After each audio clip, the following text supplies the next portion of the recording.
class 10 ছাত্ৰছাত্ৰীসকল নমস্কাৰ তোমালোকক মই চেপ্টাৰ পুনৰ আলোচনা অনুশীলনী R1 কুৱেশ্যন সমূহ তোমালোকক মই একাধিক্ৰমে বুজাই দি আহিছো আজি কুৱেশ্যন নম্বৰ 3 টো মই বুজাই দিম খালি ঠাই পূৰোৱা দিয়া আছে মই 1 নম্বৰ বৃত্তৰ কালি a equal pi r square a মানে হল বৃত্তটোৰ কালিক বুজাইছে আৰু r বৃত্তটোৰ ব্যাসাৰ্ধ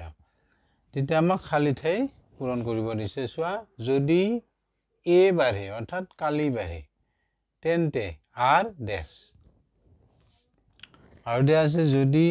r কমে ব্যাসাৰ্ধ কমে তেন্তে a ড্যাশ অৰ্থাৎ a মানে কালি যদি ব্যাসাৰ্ধ কমে তেন্তে কালি ড্যাশ এটা সবা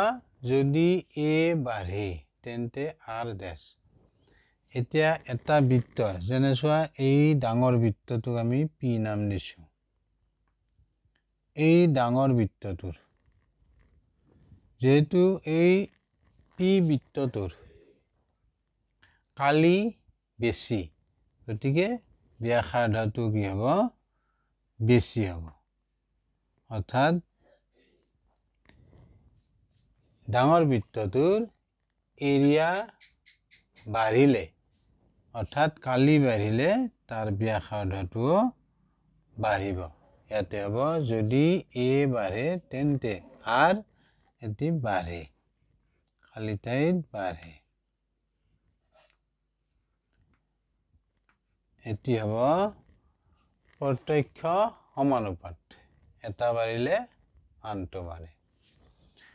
তাৰপিছত যদি r কমে তেছো এটা ব্যাসাৰ্ধ কমাই দিলো বৃত্তটো এটো q আমি নাম দিছো সৰু বৃত্তটো তে ব্যাসাৰ্ধ কমাই দিলো এইখিনি আমি কমাই দিলো